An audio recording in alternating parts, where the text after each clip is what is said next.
पहले शंकराचार्य जी ने एक ऐसे मनुष्य का चित्र दिखाया जिसने बाहर के संपूर्ण भोगों का त्याग किया है, और अब श्री शंकरा एक वास्तविक त्यागी की महिमा गा रहे हैं, जिसने पूर्णतया अपने अंतर की तृष्णा की प्यास को ही खत्म कर दिया। सुर मंदिर तरु मूल निवासा, मंदिरों में तरुओं के नीचे रहकर शैया भूतलम, उसका दिव्य बिस्तर विशाल धरती है, भूमि देवी है, और उसके दिव्य वस्त्र कौन से हैं? उसके दिव्य वस्त्र हिरण की खाल के हैं, अजिनम वासः, और सब तरह के परिग्रह का त्याग और उनकी सर्वोत्तम बात विश्व के भोगों के प्यास की ही त्याग, सर्व परिग्रह भोगा त्यागा। वास्तव में ऐसा पूर्ण अनासक्त पुरुष ही सच्चा वैरागी है। वो सब राजाओं का राजा है, और श्री शंकरा कहते हैं कस्यो सुखम न करोति विरागः, ऐसा वैराग किसको सुख नहीं देगा। यहाँ श्री शंकरा ने सुख प्राप्त करने का रहस्य खोल दिया। मनुष्य सच में तब सुखी होता है जब वह अंदर से भोगों की इच्छा ही छोड़ देता है। सुर मंदिर तरु मूल निवासः, शय्या भूतल मजिनं वासः, सर्वं परिग्रह भोग त्यागः, कस्य सुखं न करोति विरागः।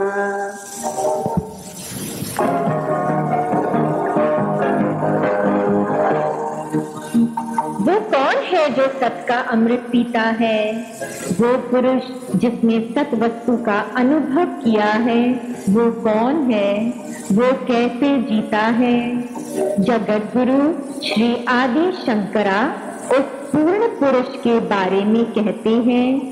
उसके बाहर की व्यवस्था कैसी भी होवे, उसके जीवन की प्रणाली कैसी भी होवे, योग रतो वा भोग रतो वा, वो एक बुद्ध की तरह समाधिस्थ हो या फिर श्री कृष्ण भगवान और राजा जनक की तरह वह विषय भोगों के बीच में रहते हुए दिखाई दे।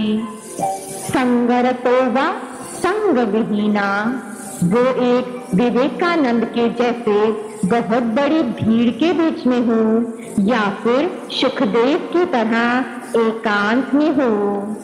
लेकिन शास्त्र बहारते हैं वो जहाँ भी होता है और वो कुछ भी करता है, उसका मन ब्रह्म में पूर्ण सत्य में ही विचरता है। यस्य ब्रह्मणि रमते चित्तम नंदति नंदति नंदत्येवः, वही आनंद लेता है, सच में वही आनंद लेता है। योग रतो वा भोग रतो वा संग रतो वा संग विहीना, यस्य ब्रह्मणि रमते चित्तम् नंदति नंदति नंदत्येव।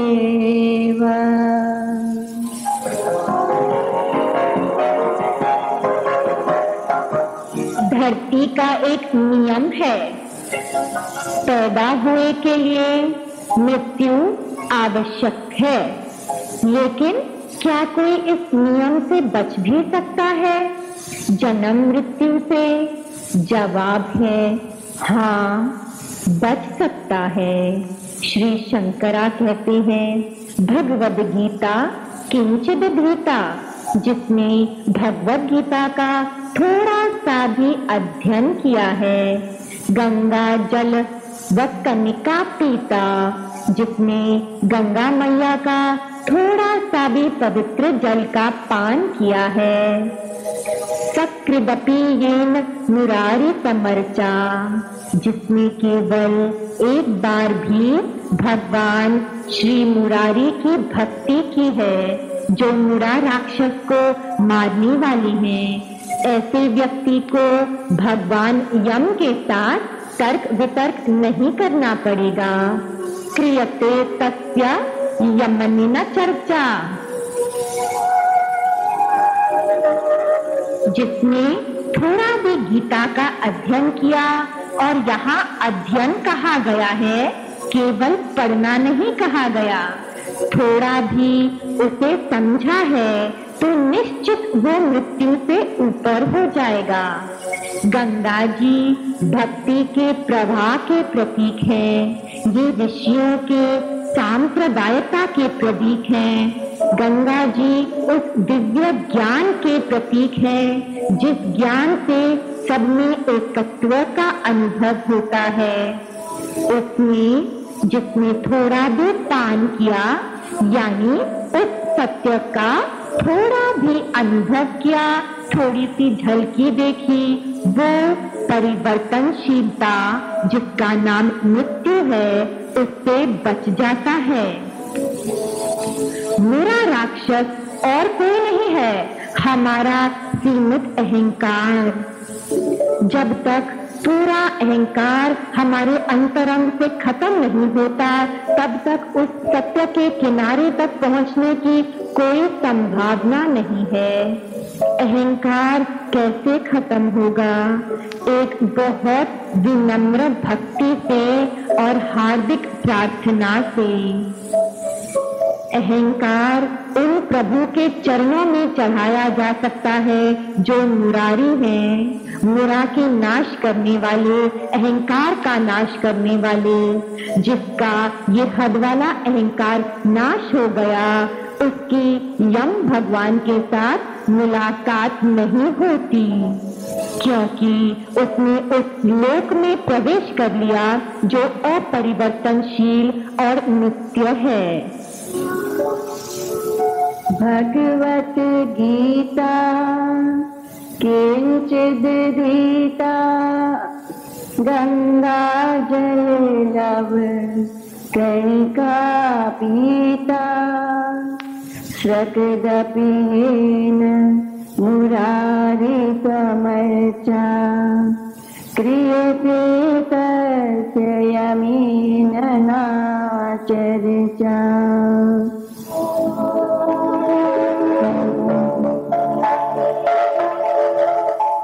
पूर्ण सत्य को पूर्ण समर्पण से ही जाना जा सकता है। प्रभु को आवाहन करके उनके प्रेम के द्वारा उनकी परम शांति हमारे दिल में बस जाती है।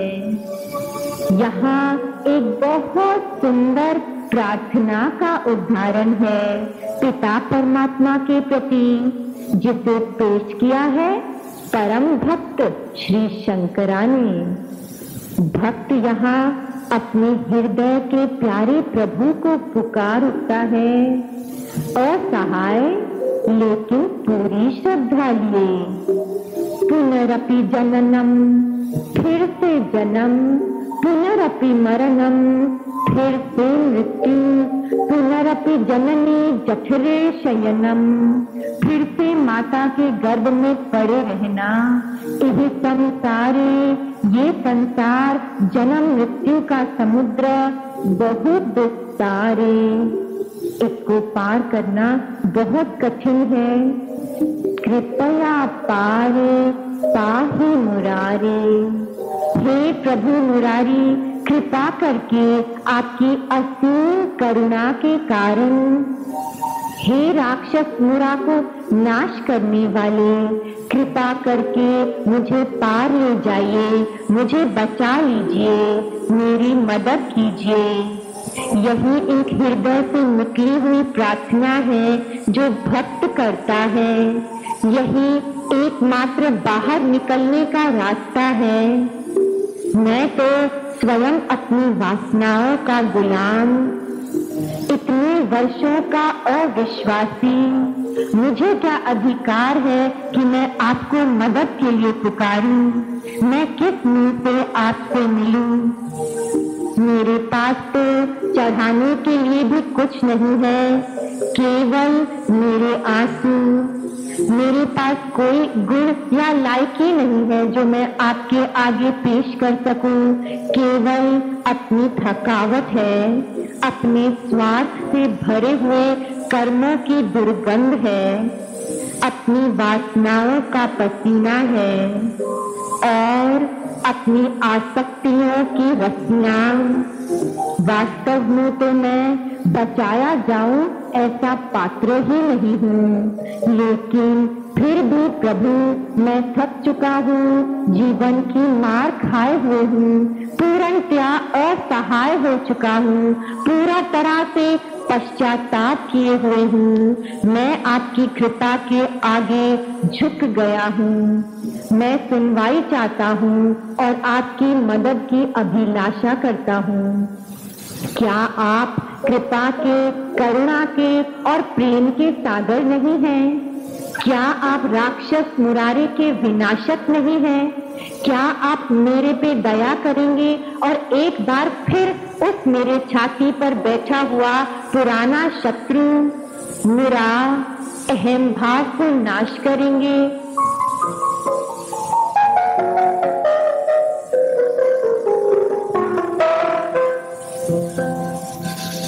ऐसी सच्चाई से प्रभु को पुकार करके उनकी कृपा को अपने में उतार के हमारे में प्रभु वासना पैदा होती है। इस अहंकार और अहंकार सहित वासनाओं को मिटाने के लिए प्रभु वासना ही एकमात्र साधन है।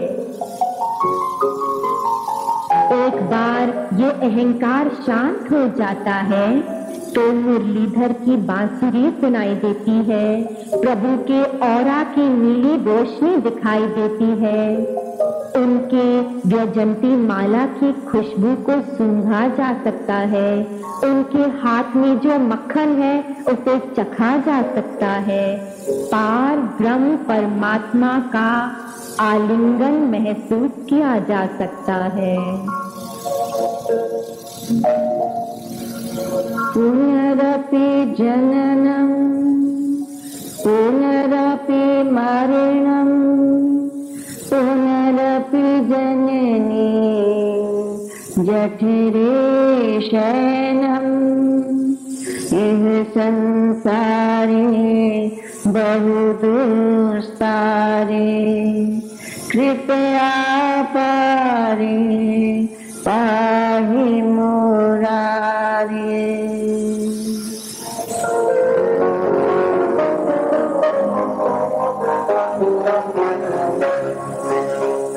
एक सत्य में स्थित पुरुष की यहाँ पर व्याख्या है। अगर कोई पूछे कि वो पहनता क्या है, श्री शंकरा कहते हैं रथ्य चरपटा विरचिता कंठहा, वह एक शॉल ओढ़ता है जो लोगों के सड़क पर फेंके हुए कपड़ों के टुकड़े से बनाई गई है। वो कौन सी राह पर चलता है? पापा पुण्या विवर्जिता पंथहा, वो मार्ग जो पाप और पुण्य से परे है। योगी योगनी योजित चित्तो, ऐसा पूर्ण पुरुष एक योगी जिसका मन गॉड कॉन्शियसनेस में रमा ही रहता है। रमते बालू मतवा देवा, एक बच्चे की तरह रमता है, खेलता है या फिर एक पागल के जैसे दिखाई देता है। एक दिव्य पुरुष की व्याख्या अति सुंदर है। अपने आप को ढकने के लिए वो पुराने कपड़ों का इस्तेमाल करते हैं। इसका सारांश है कि वो संसार से कम लेते हैं और संसार को ज्यादा से ज्यादा देते हैं अपनी असीम प्रेम के कारण। उसके व्यवहार में कोई अहंकार नहीं होता, वो कभी भी करता नहीं होता, इसलिए जो फल कर्मों से निकलता है पाप या पुण्य उसके नहीं होते, क्योंकि ये पुरुष दिव्य बांसुरी बजाने वाले के होठों पर एक वाद्य ही होता है। एक बच्चे की तरह जिसने अपने भूतकाल के पश्चाताप को भुला दिया और भविष्य की कोई चिंताएं नहीं है, बिल्कुल पवित्र वो संसार में खेलता है। वो अपने स्वयं के भीतर गॉड कॉन्शियसनेस के परम धाम में रहता है, जहाँ साधारण संसारी लोग प्रवेश नहीं कर सकते।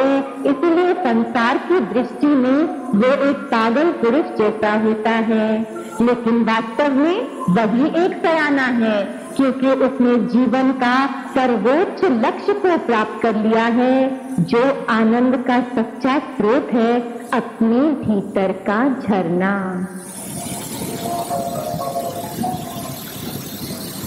श्रद्धा चरमत विरचित कंठा, पुण्या पुण्य विवर्जित पंथा, योगी योगी नियोजित चित्तो, रमते बालोन्मातवो देवो।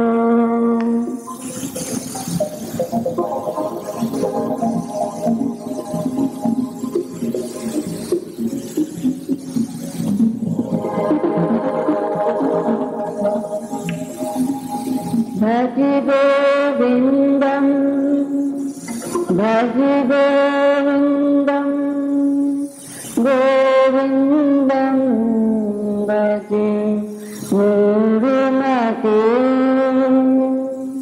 संप्राप्ते सन्निहिते काले नहीं रक्ष ते कृङ्करे।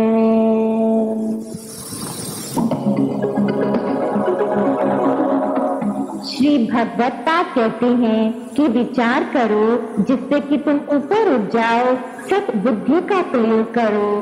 कस्तवम, तुम कौन हो? कोहम, मैं कौन हूँ? कुतः आयाता, मैं कहाँ से आया हूँ? कामे जननी को में तातः, मेरी माँ कौन है, मेरा बाप कौन है? लेकिन ज्यादातर लोगों से ऐसा विचार होता नहीं, क्योंकि उनके मन पूरे समय संसार की कल्पनाओं में व्यस्त रहते हैं। इसलिए श्री शंकरा इस श्लोक में कहते हैं, इति परिभावा सर्व संसारम विश्वम त्यक्त्वा स्वप्न विचारम। इन संपूर्ण सृष्टि के अनुभवों को एक तरफ रखकर, इसमें कोई सत्यसार नहीं है, इन्हें रखकर वो केवल एक काल्पनिक स्वप्न समझकर इन्हें एक तरफ रखकर, हे पुरुष पता करो कि तुम कौन हो। कस्त्वं कोऽहं कुतयायातः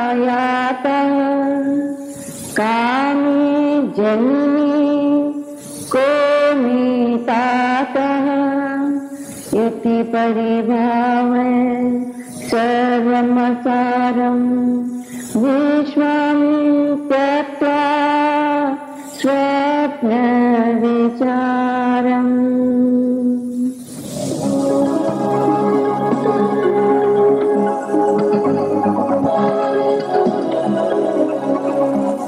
आचार्य यहाँ सदा रहने वाले सत्य के बारे में बात कर रहे हैं, जिसका अनुभव अनंत महान आचार्यों ने अनंत युगों से किया है। त्वयि मयि छानयत रैको विष्णु, तुम्हारे में, मेरे में और सभी जगह केवल एक सर्वव्यापी विष्णु है।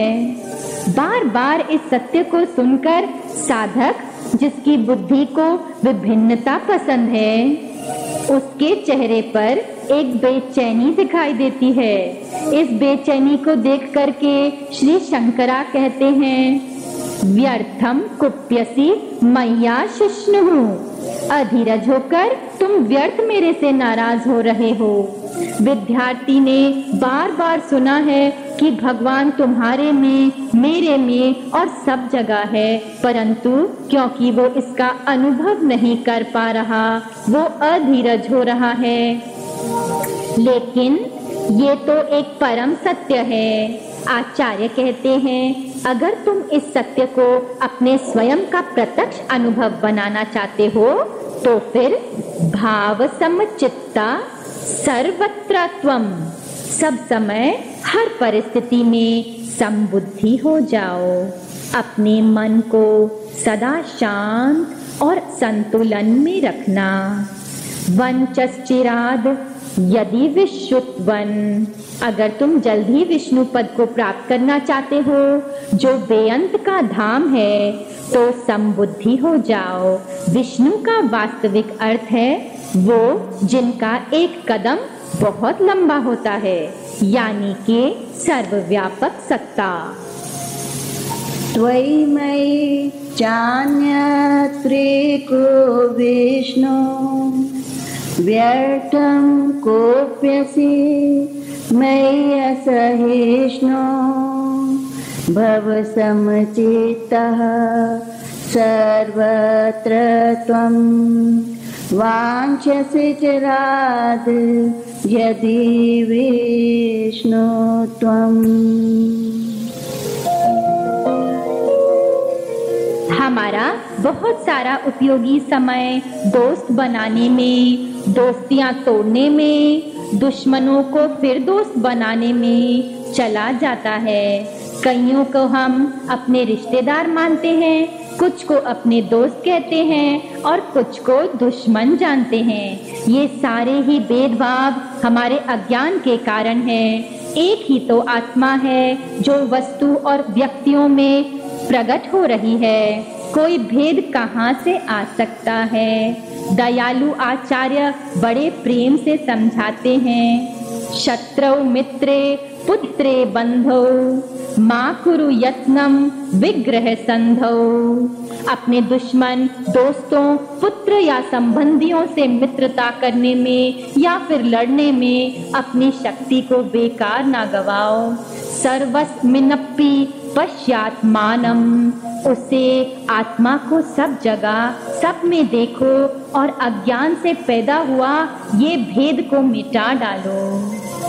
अगर तुम पूर्ण जीवन को अनुभव करना चाहते हो, अगर तुम इस एकत्व की ध्वनि को सुनने के लिए प्यासे हो, अगर तुम सत्य के तत्व को चखने के लिए भूखे हो, तो फिर एकम सत्यम की खोज करो, वो सत्य सृष्टि जो सब कुछ को एक ही सुंदर हार में पिरोए हुए है। शत्रौ मित्रे पुत्रे बंधौ मां कुरु यत्नं विग्रहे संधौ।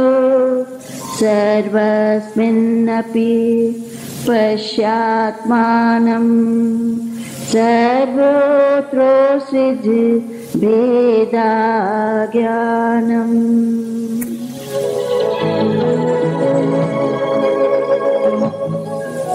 जब तक हम अपनी संपूर्ण मानसिक विकारों से छुटकारा नहीं पा लेते, अपने हृदय में हम इस अमृत की धारा को महसूस नहीं कर पाएंगे।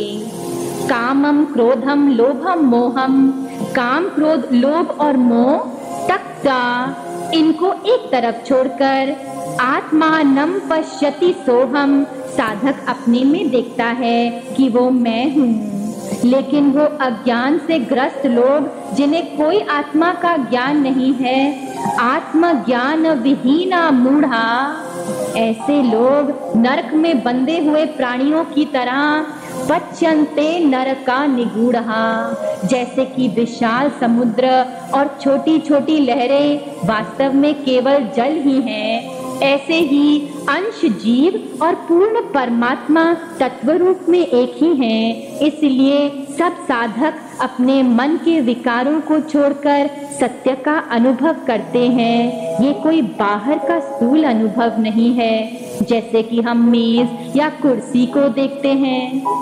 ये अनुभव इस तरह से होता है कि मैं ही वो हूँ, सोअहम। जो इस सत्य में नहीं आते, इस देह मन बुद्धि के संगठन को ही सब कुछ मानते हैं, वे अनंत दुखों और परेशानियों को प्राप्त होते हैं। क्या इससे बुरा कोई नरक हो सकता है? इसीलिए समय बर्बाद ना करो, स्वयं को जानो, स्वयं को जानो। कामं क्रोधं लोभं मोहं त्यक्त्वात्मानं पश्यति सोऽहम्। आत्मज्ञान विहीना मूढ़ा ते पच्यन्ते नरक निगूढ़ा। अभी कहा गया था कि अपने विकारों से हटकर अपने सत्य स्वरूप का दर्शन करो, लेकिन साधक पुकार उठता है, इस वक्त मैं तो कमियों का भंडार हूँ, मैं क्या करूँ? एक सच्चे साधक की ये पुकार होती है। तो फिर कृपालु आचार्य 5 साधन संजोग करके देते हैं उन सब साधकों के लिए जो इस लक्ष्य को प्राप्त करना चाहते हैं। पहले ज्ञेय गीता, गीता का उच्चारण करना है। साधक को अद्भुत गीता, जो दिव्य सारथी श्री कृष्ण भगवान के मुख की वाणी है, उसे गा करके उसे समझना है और फिर उसे अपने जीवन का गीत बना लेना है। शास्त्रों के अध्ययन से हम अपने मन को उमंग में रख सकते हैं और इससे ताजा आत्मिक विचार हमारे मन में बहते रहते हैं। सत शास्त्र मार्गदर्शक हैं जो लक्ष्य की ओर इशारा करते हैं और मार्ग भी दिखाते हैं, और मार्ग में जो गड्ढे हैं उनके लिए सावधान करते हैं। दूसरा साधन गेयम नाम सहस्त्रम, परमात्मा के सहस्त्र नामों का उच्चारण करना। प्रभु बेअंत हैं और बेअंत उनके नाम हैं। सदा ही उनके नामों का स्मरण करते रहना और जाप करते रहना हमारे मन को उनकी प्यारी याद से भरे रखेंगे। ऐसे मन ही वासनाओं की गंदगी से बच पाते हैं। ध्येयम श्रीपति रूपमजस्रम, श्रीपति लक्ष्मीपति पर ध्यान केंद्रित करना। श्री यानी वैभव, ये संसार प्रभु का वैभव है।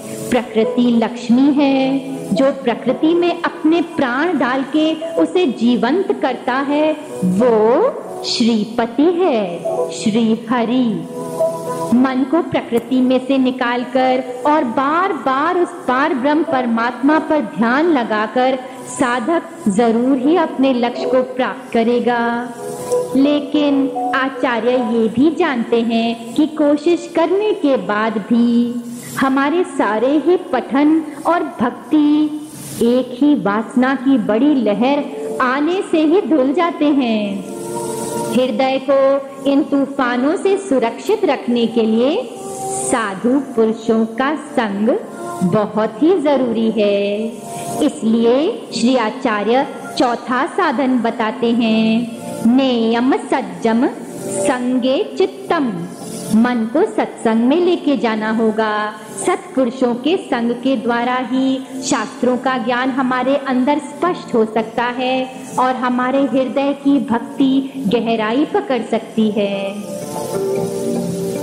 ये काफी नहीं है कि साधक केवल फूल और फलों से प्रभु की सेवा करे, लेकिन उसे अभ्यास करना है इस बात को जानने का कि मालिक सबके हृदय में समाये हैं। इसीलिए अंतिम शिक्षा ये है कि देयम दीन जनया चावित्तम, धन को सब में बांट कर रहना चाहिए। धन यानी पैसा, प्रेम, ज्ञान, भक्ति सबके रूप में, संक्षेप में जितना भी सामर्थ्य हमारे पास है हमें सबसे बांटना चाहिए। ज्ञेयं गीता नाम सहस्रम, ध्येयं श्रीपति रूपमजस्रम, ज्ञेयं सज्जन संगे चित्तम, ध्येयं दीन जनाय च वित्तम।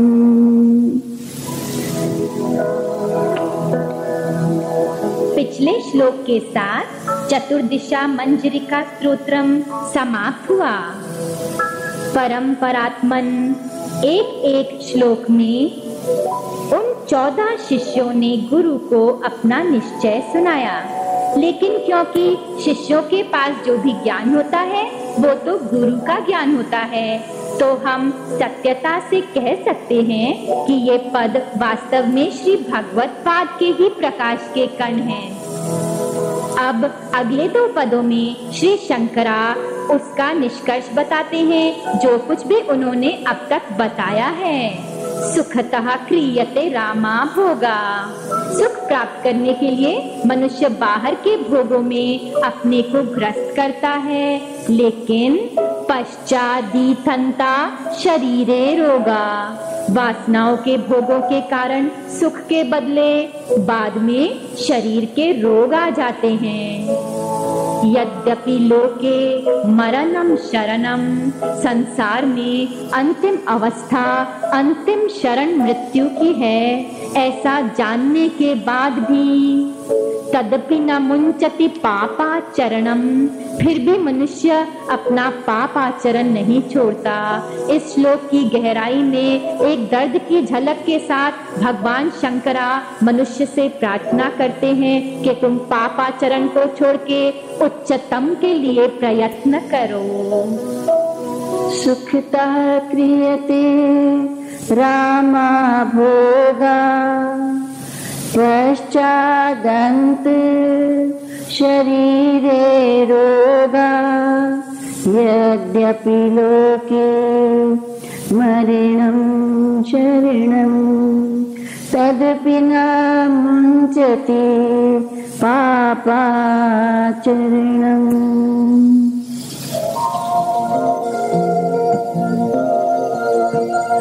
यहाँ पे श्री शंकराचार्य जी ने एक मंत्र दिया है, अर्थम अनर्थम, धन अनर्थ का कारण है, भावय नित्यम, ऐसा नित्य विचार करना।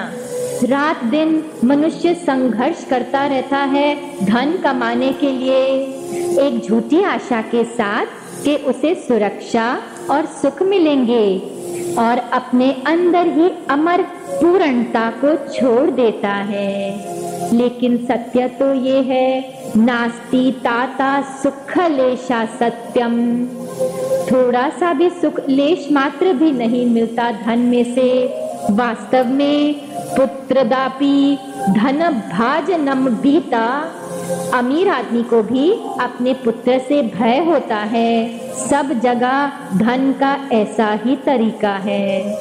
ये तो सत्य सबके आगे खुला हुआ है, फिर भी माया आश्चर्यवत है, प्रभु की आवरण शक्ति आश्चर्यवत है। देखते हुए भी हम नहीं देख पाते। सही तरह से कमाया गया धन, सबकी भलाई में लगाया हुआ धन बंधन नहीं बनता, लेकिन गलत तरीकों से कमाया गया धन अपने स्वार्थ के लिए अनर्थ करता है। अर्थ अनर्थम, इसीलिए भज गोविंदम। अर्थम अनर्थम भावे नित्यम, नास्ति तथा सुख लेशः सत्यम, पुत्रादपि धन भाजां भीति, सर्वत्रेषा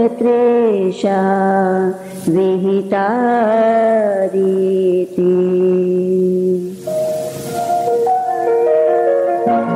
पहले श्री शंकरा ने बाहर के 5 साधन बताए, भगवद गीता, प्रभु के नामों का जाप, प्रभु के स्वरूप का ध्यान, सत्संगत और शुद्ध दान।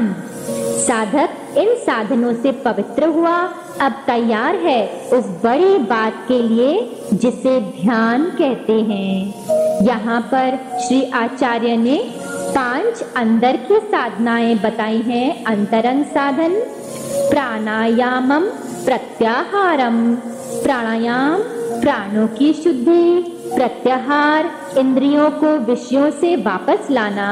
इस तरह से जब मन शांत हो जाता है तब साधक को करना चाहिए नित्य अनित्य विवेक विचारम, नित्य और अनित्य का विचार। और फिर अगला अंतरंग साधन जाप समेध समाधि विधानम, जाप के साथ साथ समाधि का अभ्यास। कुरुववधानम महदवधानम, बड़ी सावधानी से इन साधनों को करते रहना। ये शारीरिक, मानसिक और आध्यात्मिक साधन शांति से और कोमलता से करते जाएं। यहाँ पर मन को हठ में डालने की, अपने आप को पीड़ा देने की या वासनाओं को दबाने की कोई जरूरत नहीं है।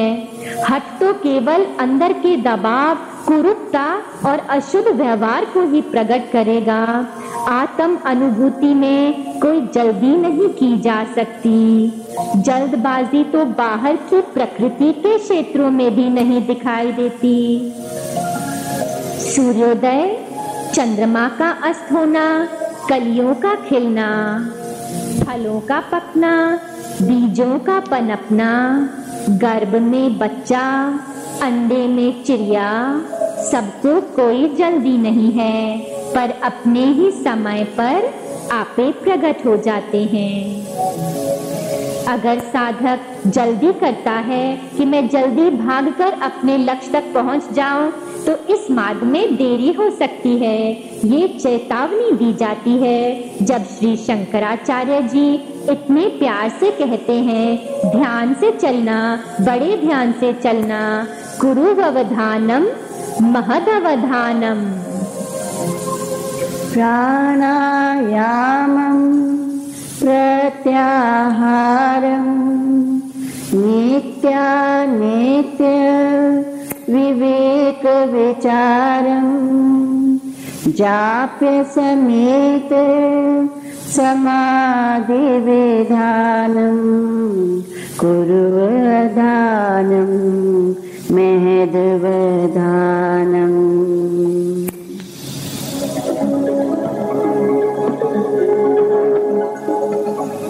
मोह मुद्गरा या भज गोविंदम के आखिरी श्लोक में श्री शंकरा सारे ही युगों के, सारी शताब्दियों के और आदि से अनादि तक के विद्यार्थियों के लिए शिक्षा देते हैं और सत्य के साधकों को आशीर्वाद देते हुए कहते हैं, गुरु चरणम बुझ निर्भर भक्तः।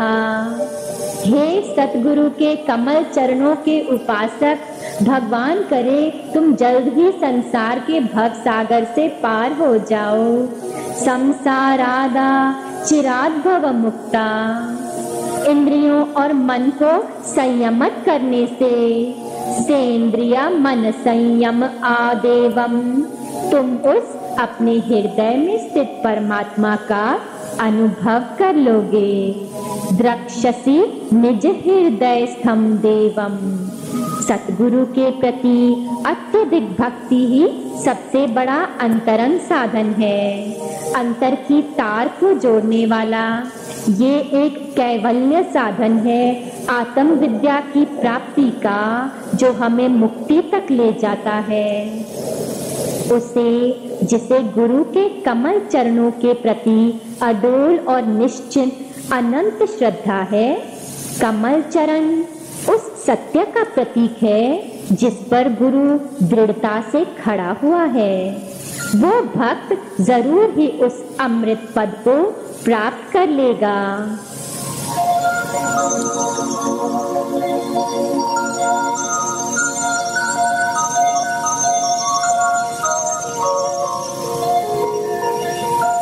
उपनिषद खुली घोषणा करते हैं, आचार्यवान पुरुषो वेदा। वो जिसको सत आचार्य की प्राप्ति होगी, केवल वो ही सत्य को जानेगा। एक आखिरी उपदेश देते हुए ये कविता पूर्ण होती है। साधक, तुम्हें अपने मन और इंद्रियों का संयम करना चाहिए, जिसके द्वारा तुम्हें परमात्मा की प्राप्ति हो जाएगी। उस मालिक को पहचानना यहीं और इसी समय अपने ही हृदय की गुफा में प्रेम से परिपूर्ण आचार्य शंकरा जी उन संपूर्ण सच्चे साधकों को आशीर्वाद देते हैं, जल्द ही तुम इस संसार से मुक्त हो जाओ, अचिराद भव मुक्तः।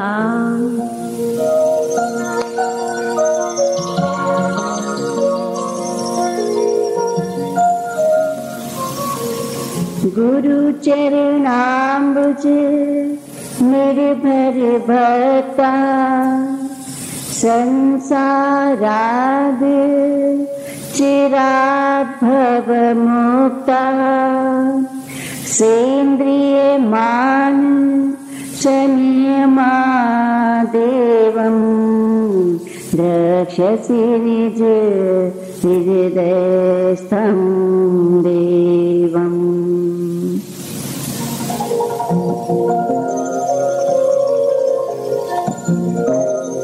भज गोविंदम, आत्मा की खोज करो। भज गोविंदम, परमात्मा की सेवा करो।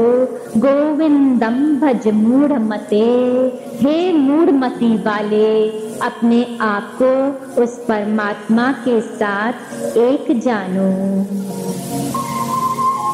भज गोविंदम, भज गोविंदम, गोविंदम भज मूढ़मते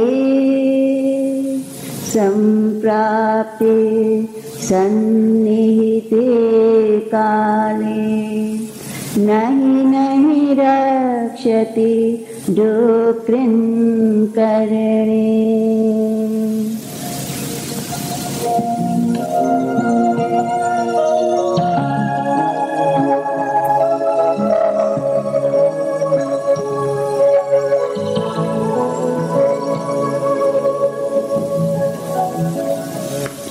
पुनरपि जननं पुनरपि मरणं पुनरपि जननी जठरे शयनम् इह संसारे बहुदुस्तारे कृपया पारे पाहि मुरारे। कृपया पाहि पाहि मुरारे। कृपया पारे पाहि मुरारे।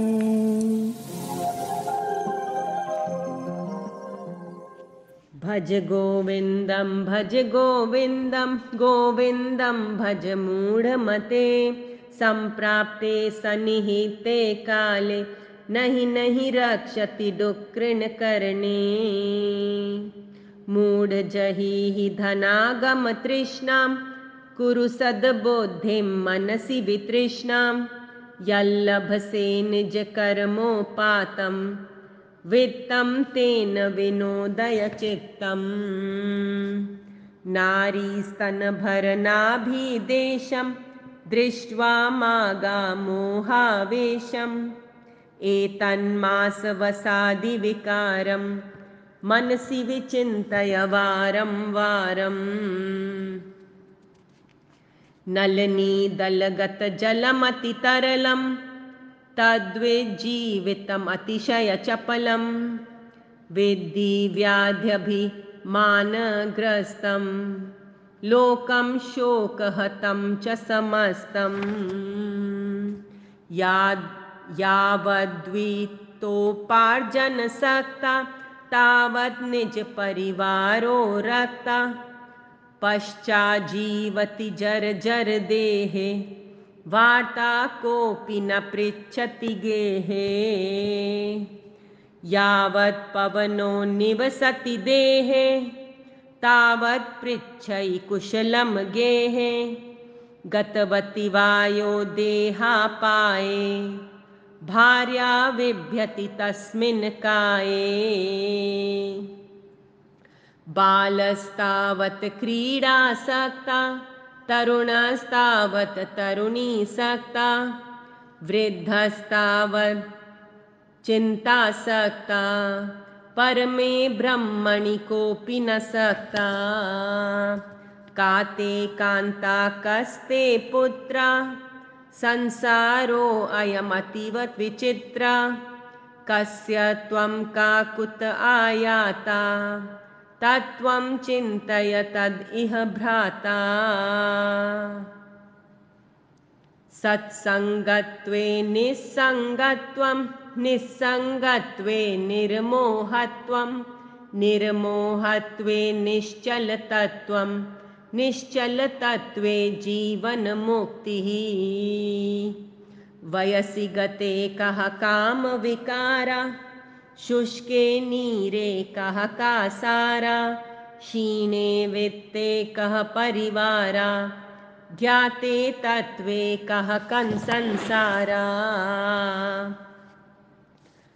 मा कुरु धन जन यौवन गर्भं हरति निमेषात् कालः सर्वं मायामयमदिम् अखिलं बुद्ध्वा ब्रह्मपदं त्वं प्रविश विदित्वा।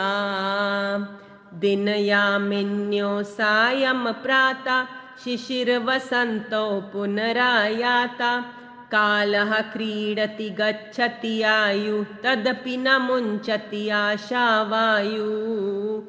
काते कान्ता घनगत चिंता वातुल किम तव नास्ति नियंता त्रिजगति सज्जन संगति रेका भवति भवार्णवर तरण नौका जटिलो मुंडी लुंचित केशा काषायाम्बर बहुकृत वेशा पश्यन्नपि च न पश्यति मूढ़ा हुर्दिर निमित्तं बहुकृत वेशा अंगम गलितं पलितं मुंडम दशन विहीनं जातं तुंडम वृद्धो याति गृहीत्वा दंडम तदपि न मुंचति आशापिंडम् अग्रे वर्हिन पृष्ठे भानु रात्रौ चुबक समर्पित जानु करतल भिक्षस तरुतल वासा तदपि न मुंचति आशा पाशा कुरुते गंगा सागर गमनम वृत परिपालनम अथवा दानम ज्ञान विहीना सर्वमतेन मुक्तिं न भजतीं जन्म शतेन सुरमंदिर तरु मूल निवासा शय्या भूतलम अजिनम वासा सर्व परिग्रह भोग त्यागा कस्य सुखं न करोति विरागा योगरतो वा भोगरतो वा संगरतो वा संगविहीना यस्य ब्रह्मसि रमते चित्तं नन्दति नन्दति नन्दति एव भगवद्गीता किंचित धीता गंगा जललव कणिका पीता सुकृदपि येन मुरारि समर्चा क्रियते तस्य यमेन न चर्चा पुनरपि जननं पुनरपि मरणं पुनरपि जननी जठरे शयनम् इह संसारे बहुदुस्तारे कृपया पारे पाहि मुरारे रथ्याचरपट विरचित कंथा पुण्य अपुण्य विवर्जित पंथा योगी योग नियोजित चित्तं रमते बालोन्मतवद देवा कस्त्वं कोऽहं कुत आयाता कामे जननी को मे ताता इति परिभावय स्वं सर्वसमसारम् विश्वं त्यक्त्वा स्वप्नविचारम् त्वयि मयि चान्यत्र एको विष्णु धैर्यं कृप्यसि मय्यसहिष्णुत् भवसमचित्ता सर्वत्र त्वं वाञ्छस चिरादधि विष्णुत्वम् शत्रौ मित्रे पुत्रे बन्धौ मा कुरु यत्नं विग्रहसन्धौ सर्वस्मिन्नपि पश्यात्मानं सर्वत्रोत्सृजन् भेदज्ञानम् कामं क्रोधं लोभं मोहं त्यक्त्वात्मानं पश्यति सोऽहम् आत्मज्ञानविहीना मूढा ते पच्यन्ते नरकनिगूढा गेय गीता नाम सहस्रं ध्येयं श्रीपतिरूप अजस्रं नेयं सज्जन संगे चित्तं देयं दीनजनाय च वित्तम्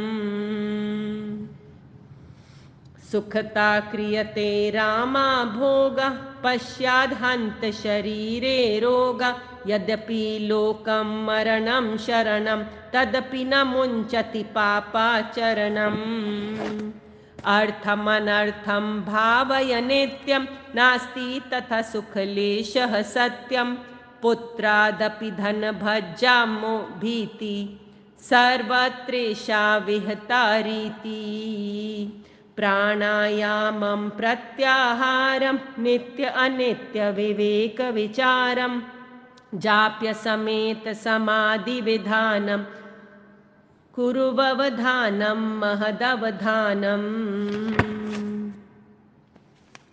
गुरुचरणाम्बुज निर्भर भक्ता संसारादचिराद् भवमुक्ता सेन्द्रिय मानस नियमा देवं द्रक्ष्यसि निज हृदयस्थं देवम्। भज गोविन्दं गोविन्दं भज मूढमते संप्राप्ते सन्निहिते काले नहि नहि रक्षति दुःखकृन् कर्णे।